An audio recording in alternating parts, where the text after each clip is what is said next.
What's up, Star Wars nerds? Welcome to another episode of Brett on Fett. On today's episode, I'll be covering the best modern 3 3/4 scale version of each of the main bounty hunters from The Empire Strikes Back. Let's get to it.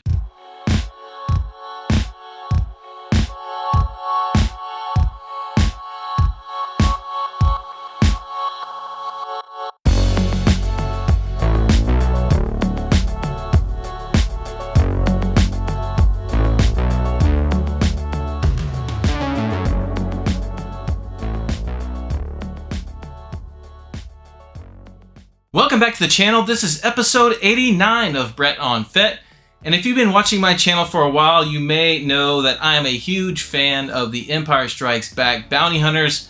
They are some of my favorite characters to collect. And for this video, I wanted to go over what I think is the best 3 3/4 modern scale versions you can buy for each of the main bounty hunters.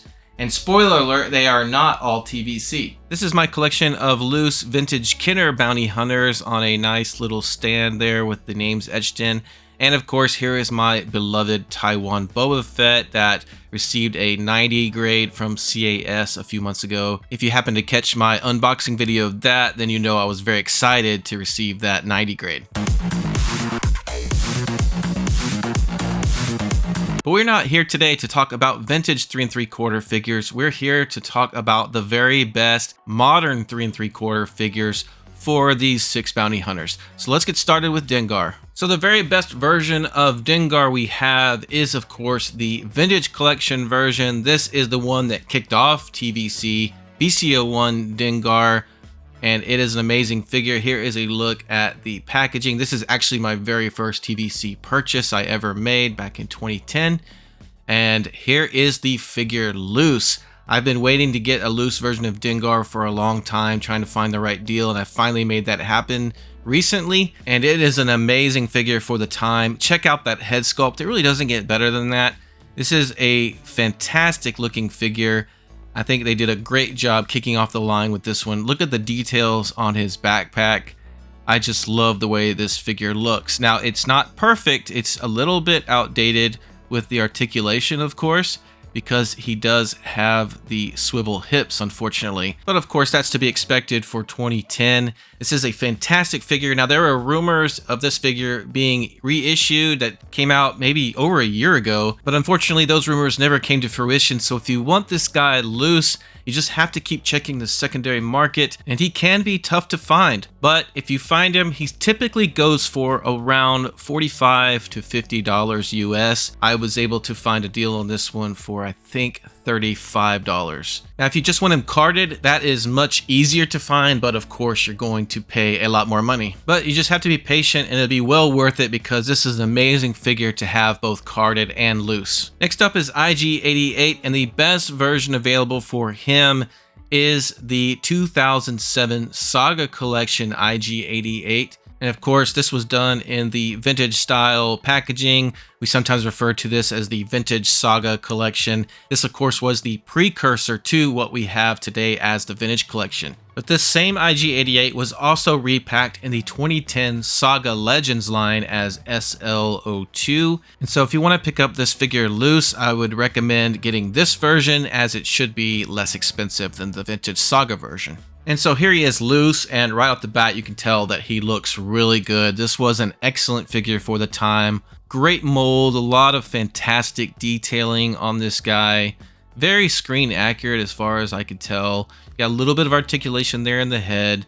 The articulation is still a little bit outdated compared to what we're used to with the IG-11, for example. And he's got a little bit of these gummy legs that are kind of an issue to me. But he does bend at the knees, so that's good.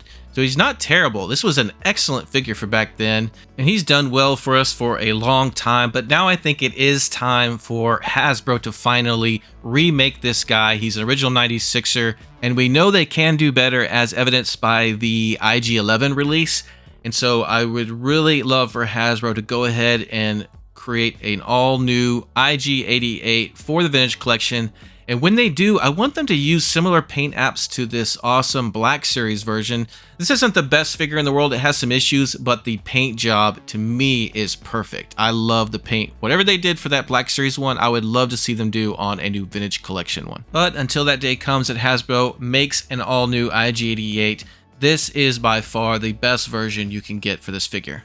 Alright, next up is Boba Fett, and this is the Vintage Collection Boba Fett, the Empire Strikes Back version, VC09. This is the original release from 2010, but he was reissued in 2019 with some paint app updates. And so the 2019 version is actually the best version, and by far the cheaper version if you want to get this Boba Fett loose. And here is that 2019 TVC reissue of Boba Fett loose.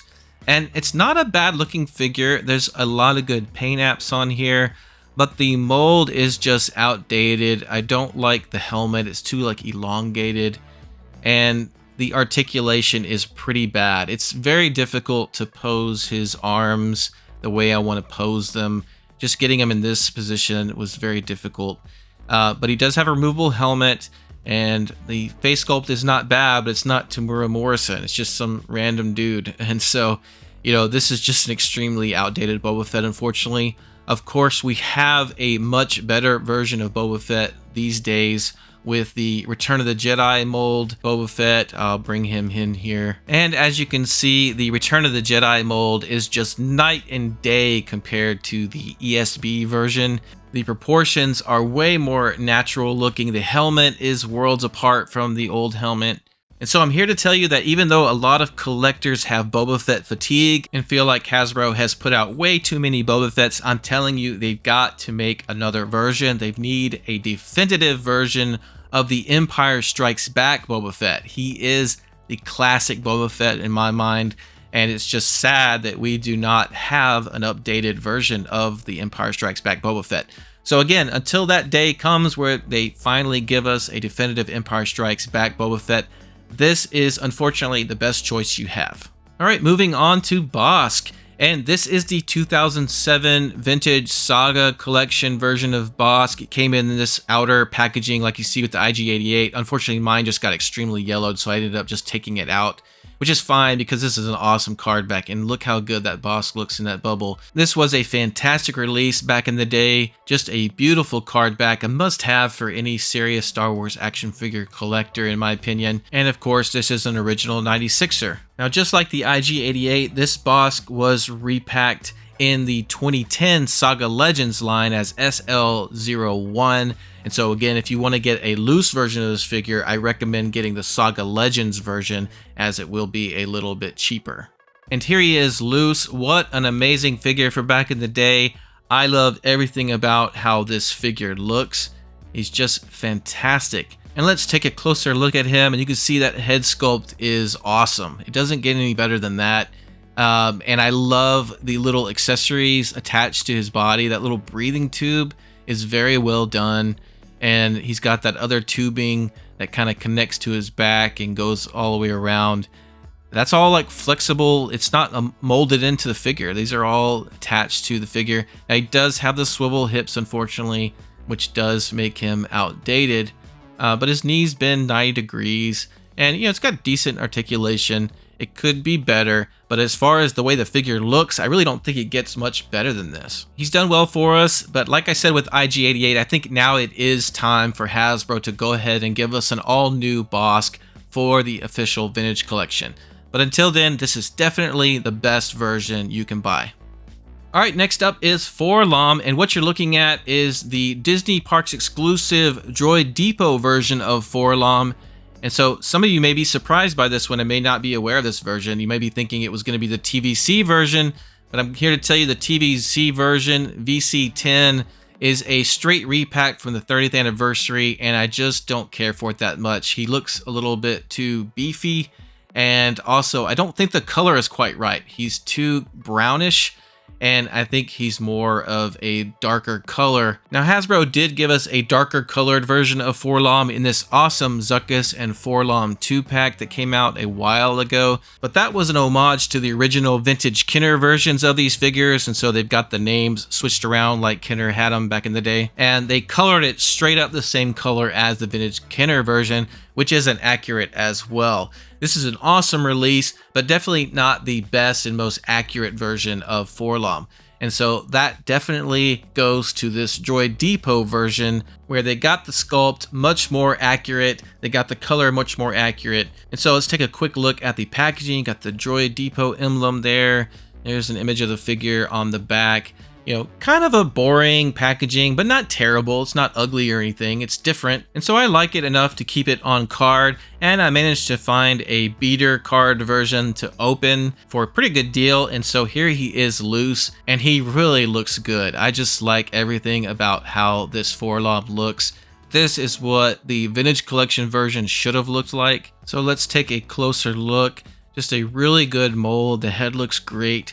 And the paint apps, it has kind of a black lacquer and then this kind of rusty brown color mixed in, which is really awesome. It just looks really good. And in my opinion, the articulation on this figure is just fine for a protocol style droid, and it is better than the TVC version. If I had a gripe about the articulation, it would probably be there's no hinges in the wrist and the head is just swivel. You cannot have it adjust, up and down. Other than that, this is a great figure. And if I bring in that 30th anniversary / TVC version of Forlom, you can see it's just night and day. He just doesn't look as good. He's not a terrible figure by any means, but I don't like his stance, and the color is just not right when you compare it to the actual film. I think this version is much more screen accurate.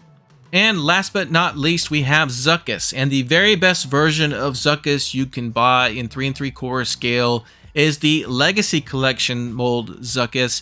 As you see in this image here, this one is from the 2009 Legacy Collection. It was BD54, but they also repacked him in 2010 in the Saga Legends line. So either release is fine, but if you want to get him loose, you're probably going to be a little bit better off getting this Saga Legends version since it is the re-release. It's probably going to be a little bit cheaper. Now keep in mind they did use that same Zuckuss mold again in the Vintage Collection in that same 2-pack I showed you earlier, but again, this was the Vintage Kenner homage, so the paint apps are based on the Vintage Kenner line and are not screen accurate to the actual film.